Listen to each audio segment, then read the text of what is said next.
Fidèles téléspectateurs partout où vous nous regardez, très ravi de vous retrouver en ce mardi 20 février 2018. Bonsoir et bienvenue dans votre édition. Vous le savez depuis hier, nous vous en parlions dans notre journal. La visite du président de la République dans la 3e région administrative du Mali.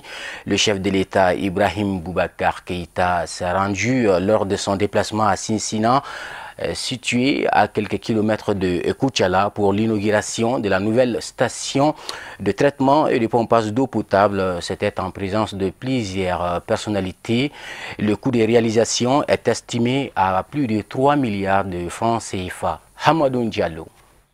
Dans le cadre du programme présidentiel d'urgence sociale d'accès à l'énergie et à l'eau potable 2017-2018, le chef de l'État s'est rendu lors de son séjour koutialais à Cincinnati, à quelques encablures de Koutiala, un village qui lui rappelle son enfance où il était pour l'inauguration de la station de traitement et de pompage d'eau potable de la dite localité. À l'importante délégation qui l'accompagne et à tous les invités ici présents au nom du conseil communal et de l'ensemble de la population de notre commune. Je vous souhaite également un agréable séjour parmi nous au cœur du Miangala. Excellence, Monsieur le Président de la République, nous sommes fiers et honorés par la réalisation de cette importante source d'eau potable et l'extension du réseau hydraulique dans notre commune, sans oublier les branchements promotionnels qui ont permis aux plus démunis d'avoir l'accès à l'eau potable. C'est la preuve de la concrétisation du programme présidentiel d'urgence sociale que vous avez lancé pour mieux répondre aux besoins vitaux des populations du Mali. À travers ce programme, vous avez assuré l'accès à l'eau potable et amélioré ainsi les conditions de vie de la population de notre commune. En effet, l'eau est source de vie. Celui qui donne l'eau a donné de la vie, a-t-on coutume de dire. Les travaux du système d'adduction d'eau potable de la ville de Koutiala ont coûté la somme de 3 137 221 529 francs CFA. Dans le cadre de la mise en œuvre de ce programme, le gouvernement a décidé de l'extension du service public de l'eau à tous les chefs-lieux de cercle et localités frontières du pays. Ainsi, la Société malienne de patrimoine de l'eau potable, SOMAGEP, et la Société malienne de gestion de l'eau potable, la Société malienne de patrimoine de l'eau potable, SOMAPEP, et la Société malienne de gestion de l'eau potable, SOMAGEP, avec 18 localités en concession avant le programme, assurent désormais le service public de l'eau potable dans 86 localités. Excellence, Monsieur le Président de la République, après Caille, le 17 octobre 2017, Sikasso, le 23 septembre 2017, nous sommes réunis aujourd'hui autour de vous pour l'inauguration de la nouvelle station d'adduction d'eau potable de Koutiala avant celle de Kati. Dans le cadre du programme présidentiel d'urgence sociale, la contribution du bénéficiaire varie de 10 800 francs CFA à 50 000 francs CFA. À Koutiala, Nguchina et Cincinnati, il est prévu 1500 branchements sociaux. Ce nombre est porté à 3 000 branchements sociaux suite à vos instructions. Enfin, Ibrahim Boubacar Keïta a procédé à la coupure du ruban symbolique de la nouvelle station de traitement et de pompage d'eau potable de Cincinnati. Le chef de village de cette localité a offert un bélier au chef de l'État Ibrahim Boubacar Keïta en guise de reconnaissance. Restons toujours à Koutiala où le président de la République a profité de l'occasion pour dresser le bilan de son séjour du 14 au 15 février dernier. Le chef de l'État estime que cette visite dans sa ville natale s'inscrit dans le cadre du programme présidentiel d'urgence sociale. Il a vivement remercié la population de Koutiala pour sa mobilisation exceptionnelle. Je vous propose de l'écouter au micro de nos envoyés spéciaux. Il nous a permis de venir à Koutiala pour cette visite de travail qui est également une sorte de retour dans le royaume d'enfance. Chacun l'aura compris, les différents contacts, les différentes rencontres. Vous m'avez vu fraterniser en rappelant tel ou tel souvenir partagé. Tout cela, tel lieu également, les parcours communs, tout cela vous prouve à suffisance que ce n'est pas un voyage tout à fait comme un autre. Et je n'ai pas été déçu. L'accueil, ce n'est pas de commentaires, vos images sont parlantes.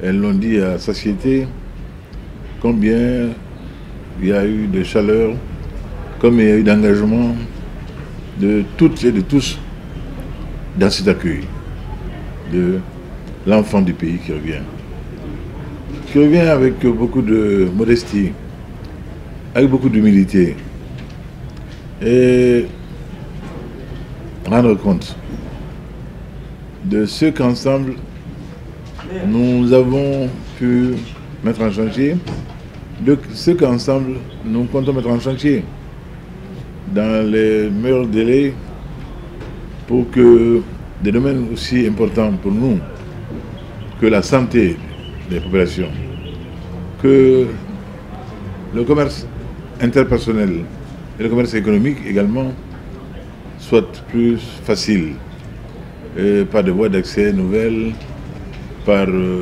des routes, notamment une route attendue depuis Mémoire de Kouchalé, la route de Konséguéla, qui va quand même singulièrement raccourcir la distance entre Bamako et Kouchala. Et surtout, ce projet d'hôpital qui n'est plus au stade de projet, puisque j'ai posé la première pierre, cela veut dire que les problèmes de financement sont entièrement bouclés. Cela veut dire que la conception en est faite. Vous avez vu la maquette avec moi, avec l'architecte en chef. Donc ce projet va démarrer dans les meilleurs délais, et sinon depuis hier, avec la pose de la pierre. C'est un projet presque futuriste, d'une nouvelle génération d'hôpital, et où le plateau technique sera à hauteur souhaitée. Tous les progrès en médecine, dans l'imagerie médicale, se trouveront réunis ici, dans cet hôpital nouveau de deuxième génération et de deuxième référence, comme ils ont dit. Je pense que cela est utile, nécessaire et attendu. Dans une ville qui n'a pas cessé de montrer son dynamisme, son ouverture au reste du monde, notamment à ses voisins immédiats, Burkina, la Côte d'Ivoire et le pays de la côte, Togo, Côte d'Ivoire, Togo, Ghana. Donc Kouchala est un carrefour. Et qui dit carrefour routier, carrefour commercial, dit circulation routière intense, dit également aussi accident possible, comme malheureusement nous avons été accueillis par celui-là il y a 3 jours, qui nous a endeuillé notre séjour, où on a eu à déplorer 3 pertes en vie humaine et des blessés, au chevet desquels je me suis porté, sitôt arrivé à Kouchala. Donc un hôpital de deuxième référence à Kouchala n'est pas un luxe, ni pour Kouchala ni pour la région. Et c'est ça d'ailleurs dorénavant la doctrine en matière médicale. Notre nouvelle politique de santé va avoir ce genre de référence désormais pour que tout doucement nous nourrissions à la hauteur de ce qui est attendu d'un pays aujourd'hui en matière de gestion du secteur de la santé, en matière d'offres médicales, en matière d'offres de soins, que nos populations soient absolument contemporaines de leur siècle et qu'également les évacuations sur Bamako, sur Ségou, sur Sikassou, voire sur plus loin, au-delà de la frontière, que tout cela soit des souvenirs d'un passé lointain. Donc voilà ce qui est aujourd'hui dans la besace, et voilà ce qui est en perspective. Et vous savez, ces voyages-là sont également l'occasion d'échanger d'écouter. J'ai écouté beaucoup. J'ai écouté beaucoup les préoccupations des uns et des autres, que ce soit avec les leaders religieux, que ce soit avec la société civile, les chefs traditionnels, les légitimités traditionnelles et historiques. Tout cela nous a permis de savoir de tâter le pouls, de savoir aujourd'hui quelles sont les préoccupations essentielles de Koutiala et des Koutialaises et Koutialais. Et cette question récurrente également, cette grande préoccupation de l'ensemble de la population et de la région, l'élection de Koutiala en région, évidemment a été soulevée. Mais je crois que ce dossier est pratiquement bouclé. Il nous restera dans les jours à venir, peut-être à désigner un gouverneur. Actualité à Bamako, le ministère de la Santé et de l'Hygiène publique a procédé à la remise de médailles aux travailleurs de la santé ce lundi 19 février 2018 au Sénam sous la présidence du ministre de la Santé et de l'Hygiène publique en présence de plusieurs invités. Tata Touré, Abdoulaye Sougoudou. Cette cérémonie sobre mais pleine de signification initiée par le ministère de la Santé vise à récompenser les plus méritants. Au total, 39 médailles ont été décernées aux agents de santé pour leur dévouement dans le travail bien fait à travers tout le Mali. Le ministre Sambasso, en remettant ces médailles, salue le choix porté sur ces personnes exemplaires. Au nom du président de la République, chef de l'État, son Excellence El Hadj Ibrahim Boubacar Keïta, j'aimerais leur dire les reconnaissances de la nation malienne. La qualité du travail repose sur les ressources humaines. Mesdames et messieurs, chers collaborateurs, vous venez de démontrer, comme le disait le professeur Sangaré tout à l'heure, que la nation peut compter sur la grande famille de la santé pour relever les grands défis qui nous attendent. À l'aube de cette nouvelle année, de montrer aux travailleurs du département, au Mali tout entier, les figures de la nouvelle vague d'agents émérites, de ceux qui, par leur abnégation, leur professionnalisme, leur exemplarité de tous les jours, ont émergé du lot, attirant l'attention de leur hiérarchie et l'admiration des autorités de nomination.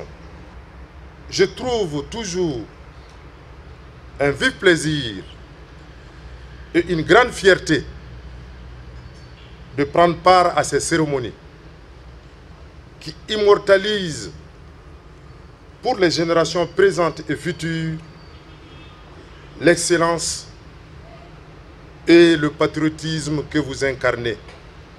Mesdames, Messieurs,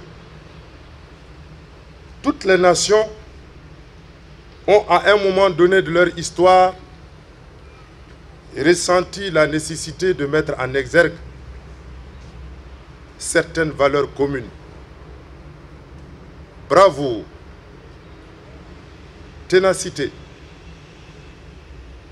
solidarité, dignité, don de soi, dévouement, conscience professionnelle.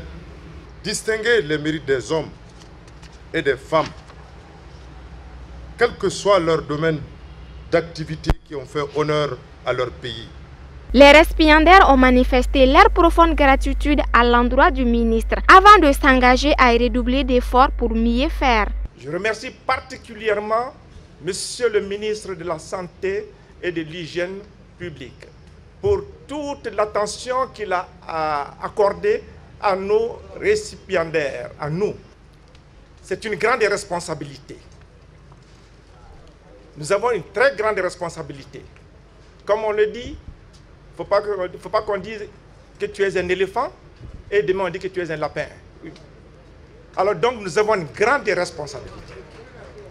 Et nous avons obligation de continuer sur ce chemin. À partir du moment où l'État malien a reconnu ce que nous avons fait, l'État malien a reconnu nos activités passées, nous devrons faire plus pour maintenir et mériter ce que nous venons de recevoir ce matin.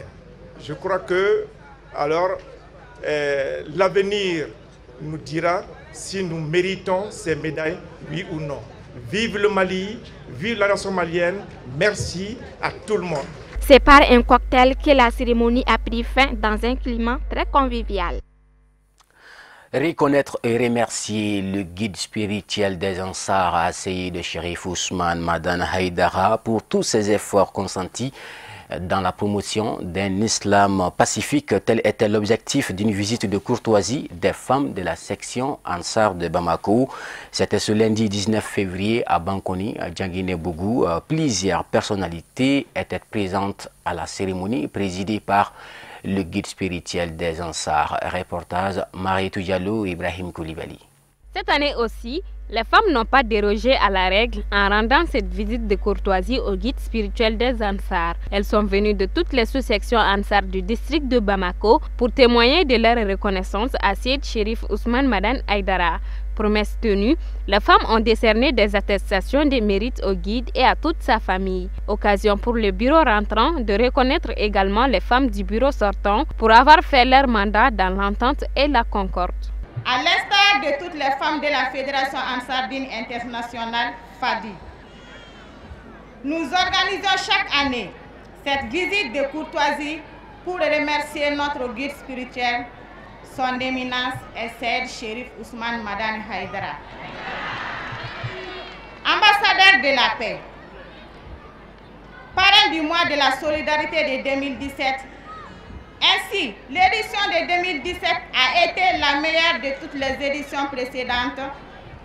L'espoir du Mali, l'homme d'Afrique, l'honneur du monde entier, la source d'eau intarissable. La preuve en est votre tournée à Dakar, au Sénégal, où Dieu nous a fait savoir une fois encore que vous êtes les vrais descendants du prophète Mohammed, paix et salut sur lui. Grâce à vous, Dieu a offert de l'eau bénie aux Sénégalais et aux autres pays du monde entier. Ce bonheur sera gravé dans les mémoires jusqu'à la fin des temps, même si cela ne plaît pas aux ennemis. Nos sincères remerciements aux parents du guide spirituel des Ansar. Au nom de toutes les femmes Ansar de la section de Bamako, nous décernons ces diplômes de reconnaissance à vous. Au cours de la cérémonie, les femmes de la section Ansar de Bamako ont renouvelé leur serment au guide en ces termes. Devant Dieu et les hommes, nous vous renouvelons notre serment. Nous vous aiderons, vous et vos descendants, avec notre âme et nos biens. Nous vous protégerons et ne vous trahirons jamais jusqu'à la mort. Si nous vous trahissons, que Dieu et son Coran nous condamnent. Fin de citation. La salle de réunion de l'ex-primature a abrité la cérémonie des activités de l'anniversaire des 30 années de coopération de jumelage entre la ville de Dourdan en France et la commune urbaine de Troungoumbé au Mali. Le lancement des activités qui se poursuivront jusqu'au 24 février a eu lieu lundi 19 février. Abdul Karim Sakou, Draman Malé. Plusieurs ressortissants troungoumbais étaient présents à cette rencontre qui marque le 30e anniversaire de coopération de jumelage entre Dourda et Troungoumbé. Le jumelage entre les deux villes a été créé en 1985 et officialisé en 1988, partenariat grâce auquel plusieurs réalisations ont été faites pour le bien-être des populations de Troungoumbé. La commune de Troungoumbé a eu la bonne idée de se jumeler avec son homologue de Dourdan. Et c'est une coopération qui a fait du chemin. 30 ans, c'est beaucoup dans la vie d'un homme, mais c'est peu dans la vie d'une commune et d'un pays. Parce que ces deux communes travaillent chacune pour le compte de son pays. Alors, les 2 à 3 jours qui vont suivre, il sera détaillé toutes les activités qui ont été menées pendant ces 30 ans-là, avec des fortunes diverses. Ce fut 30 années de projet, 30 ans de travail, 30 années d'amitié entre nos deux villes, 30 ans de rencontres extraordinaires. Le jumelage avec Dourdan est venu comme un don de la Providence. Il profite à toutes les couches socio-professionnelles, à travers l'école, le dispensaire, l'association des femmes, des jeunes, la mairie. Pour sa part, le maire de Troungoumbé n'a pas manqué de saluer la belle expérience de jumelage entre sa commune et Dourda avant d'exprimer son vœu de voir cette coopération perdurer. 30 ans d'amitié et de coopération, 30 ans de développement économique, social et culturel, l'honneur aurait été pour moi de vous accueillir dans les mers de Trungumbe, au son des djembés et des tam-tams, pour vous magnifier notre chaleur hospitalière et la culture de notre terroir. En vous renouvelant, Madame le maire, chers membres de la délégation, tous mes vœux pour la poursuite de nos relations de coopération et de développement, je prie bien Dieu que Trungumbe et Dourdan prospèrent pour le bien de nos habitants respectifs. Après avoir félicité les acteurs de cette coopération de jumelage, le sous-préfet de Trungumbe a renouvelé l'assurance de l'accompagnement des plus hautes autorités du Mali. Au nom des plus hautes autorités du Mali, je vous renouvelle notre engagement et notre accompagnement pour la réussite de la coopération décentralisée. En souhaitant plein succès aux activités, je déclare ouvertes les cérémonies de célébration du 30e anniversaire d'Ourdan, commune urbaine de Trungumbe. Au cours de cette cérémonie, des tableaux symboliques du jumelage entre les deux villes ont été remis au maire de la commune urbaine de Trungumbe par son homologue de Dourdan.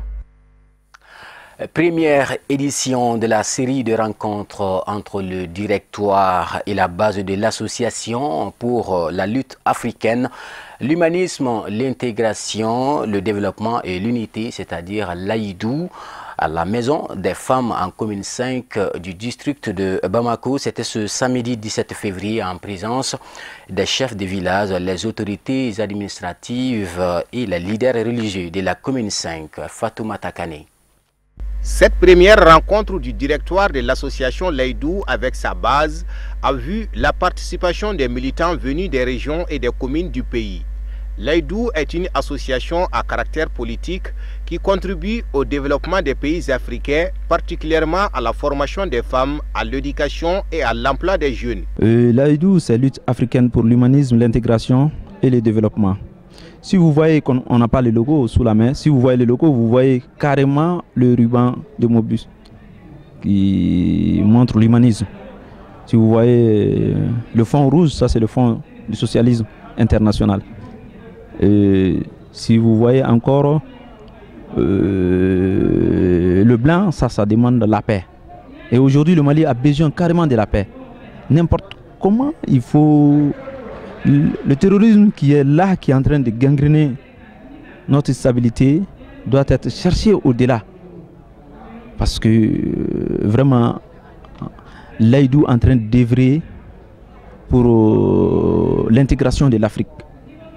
L'unité africaine là, l'Aïdou est en train de se baser beaucoup sur ça.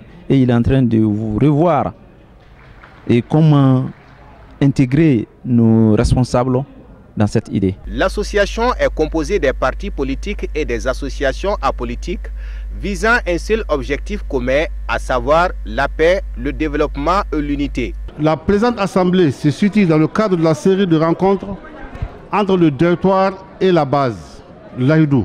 Elle a été fondée par des patriotes maliens soucieux de la prospérité du Mali et de l'Afrique et s'engagent à contribuer à l'édification des États-Unis d'Afrique. Nous attachons une importance particulière à la cohésion nationale. Nous condamnons vigoureusement le complot savamment orchestré contre le Mali. En effet, des individus moins âgés se livrent à des tueries barbares au nom de l'islam avec lequel ils n'ont aucun lien. En réalité, ces mouvements djihadistes sont créés et entretenus par des puissances obscures pour déstabiliser l'Afrique afin de parvenir à s'accaparer honteusement de nos ressources. Notre aspiration est d'aller au-delà de l'Union africaine. Rappelons que l'autre temps fort de la cérémonie a été marqué par les prestations artistiques. Voici ce qui fait la une sur la scène internationale, en bref et en images, broché par Hamadou Diallo.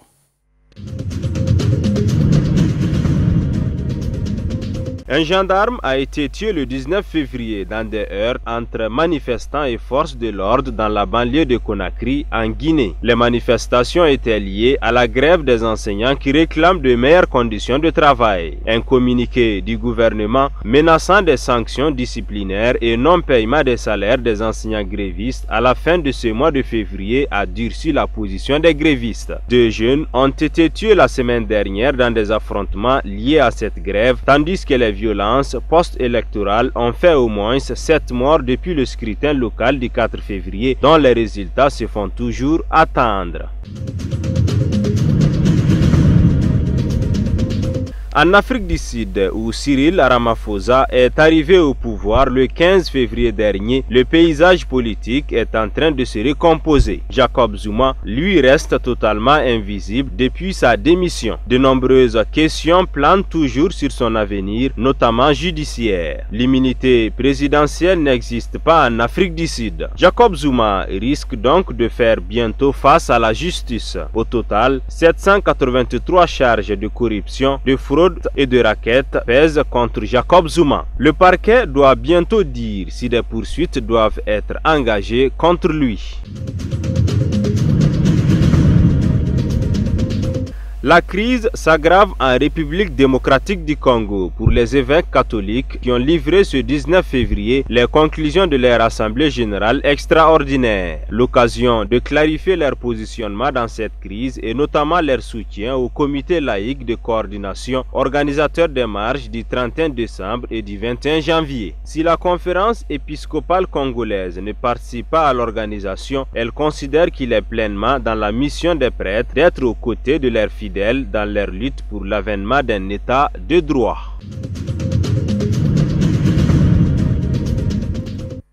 Sport, cyclisme, c'est parti pour la grande course de cyclisme, la 10e édition du Grand Prix Jeunesse Espoir organisé par l'Amicale du Conseil des Jeunes du Ganadougou a mobilisé du monde tout au long des routes dans la ville de Niena. Au finish, la compétition a été remportée par l'international Yaya Diallo, envoyé spéciaux à Niena, Youssouf Koulibaly et Baba Keïta. Située à 115 km de Sikasso et à 303 km de Bamako, la capitale, la ville de Niena, berceau de la petite reine au Mali, abrite chaque année cet événement. Cette année, sprinteurs, grimpeurs ou rouleurs, anciens comme nouveaux, étaient tous dans l'arène. Décidés à ne pas se laisser faire, les catégories juniors, aussi bien que seniors, se sont battus sans répit afin de relever le défi devant un public acquis à leur cause. Engagés sur une distance de 25 km, soit 2 tours entre Niena, Plaine Kobugula, Hamidou Mariko de Bamako, Abla Sanogo di Nungoni et Dramanou Kouma se sont respectivement classés 1er, 2e et 3e. La course réservée aux seniors, regroupant 55 partants sur une distance de 150 km, 5 points chauds et 8 tours de circuit, a réservé une suspense totale pour les spectateurs du jour. À la tête d'un peloton regroupé, Oumar Sangaré de l'USFAS remporte le premier point chaud devant ses autres prétendants. Âprement discuté entre les différents sprinteurs, le second point chaud a été enlevé par Issaka Koulibaly du club cycliste du Djibala et le 3e et 4e ont été remportés par Soumaïla Togola du club cycliste Malamine Kone du Niena. Oumar Sangaré de l'USFAS récidive pour remporter le 5e point chaud. Échappés du reste du peloton, Salia Diarra et Soumaïla Togola animent la course pendant un bon moment sans pouvoir déstabiliser les 53 autres concurrents. Resté discret durant toute la course, l'international Yaya Diallo Dictola pulvérise ses adversaires à l'arrivée du 150 km et se classe premier de la compétition devant l'expérimenté Amidou Diarra d'Injibala et Daruna Togola du club cycliste du Niena. On a 2 objectifs. Le premier objectif, c'est le brassage qui est tissé entre les jeunes de toute une communauté. Et secondo, c'est compétir en même temps faire la promotion du cyclisme dans le Ganadougou, notamment dans le Mali entier.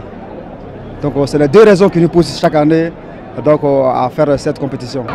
Le Ganadougou est incontestablement le passion du cyclisme au Mali. Oui.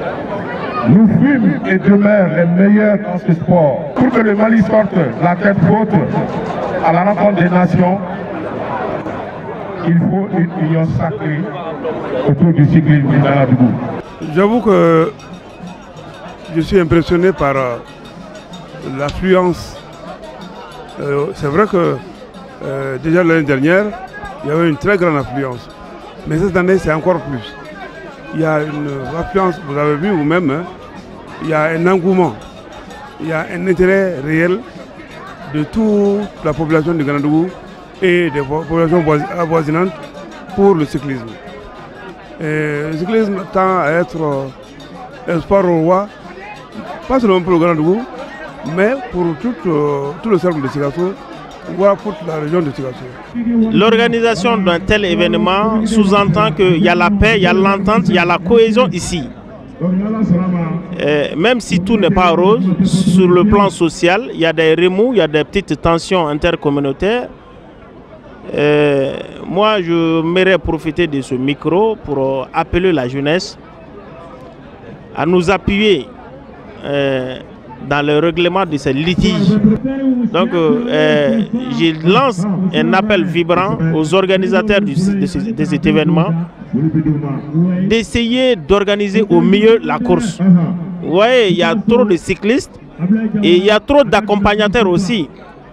Il y a de ces accompagnateurs qui ont d'autres agendas cachés. Souvent, on constate que d'autres sont en train d'œuvrer pour que certains tombent.